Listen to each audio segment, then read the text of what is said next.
Thunder Rolling in the Mountains by Scott Odell and Elizabeth Hall. Read to you by Mrs. Shoemaker. Chapter 20.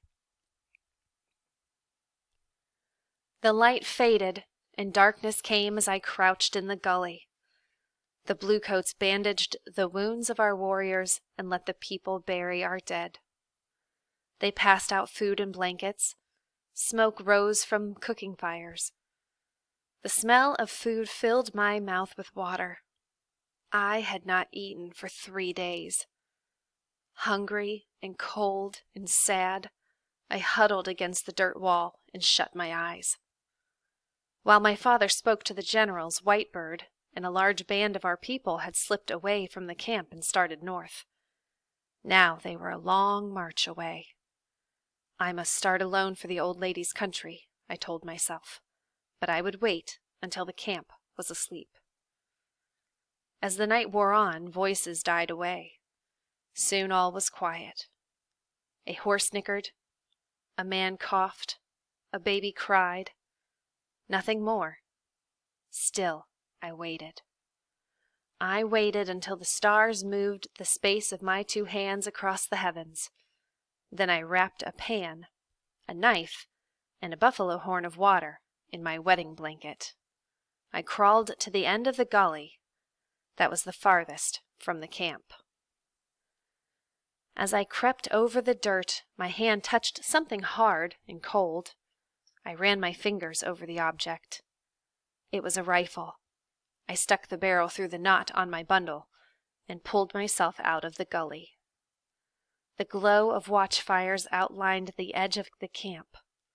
I crawled to the creek, squeezed through the brush, and let myself over the side.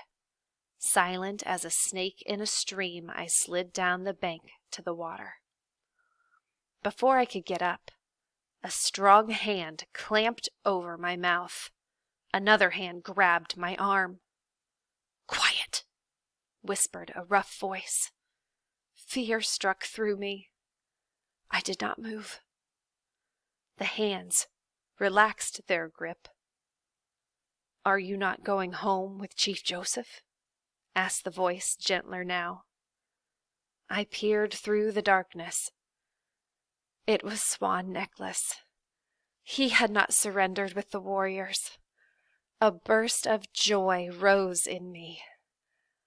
"I'm going to Sitting Bull," I said. "I will never go with the white man." "Let us start," said Swan Necklace. "Better we die together than trust ourselves to those who speak with 2 tongues."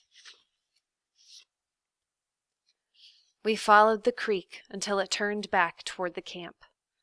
Then we climbed out of the gully and began to walk toward the star that never moves. Snow covered the ground. Swan Necklace was still stripped for battle. He had no moccasins. I untied my bundle and cut strips of buffalo hide from the robe. Swan Necklace wrapped his feet in the soft fur and pulled our wedding blanket around his shoulders.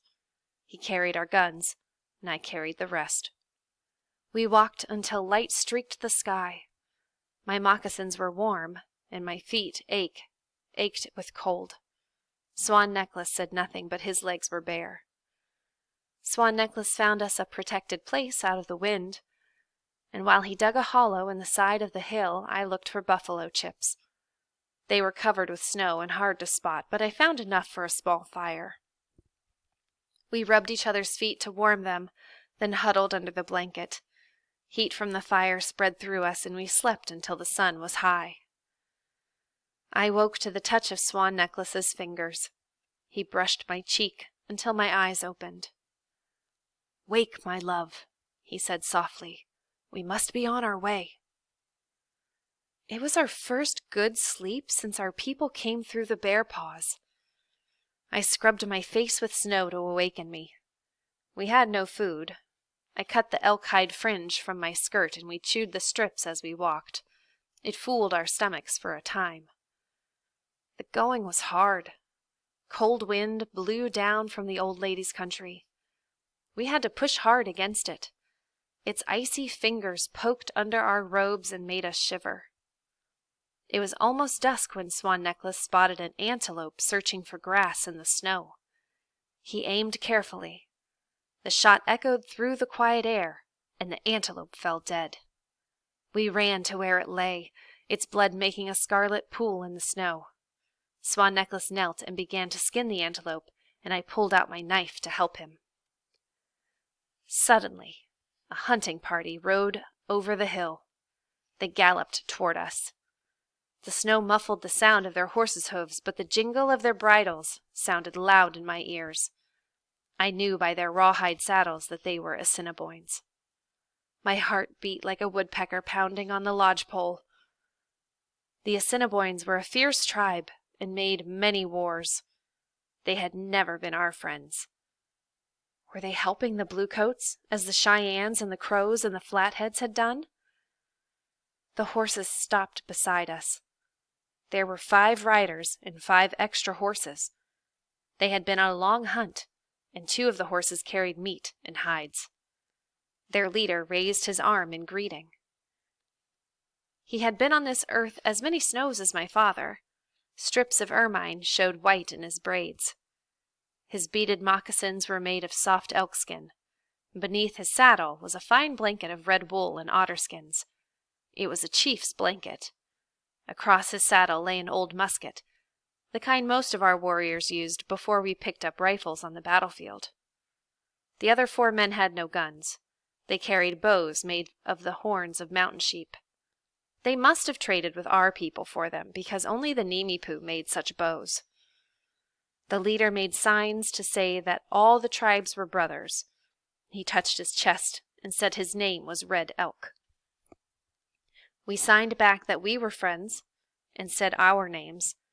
We signed that we were fleeing from the Bluecoats and on our way to join Sitting Bull.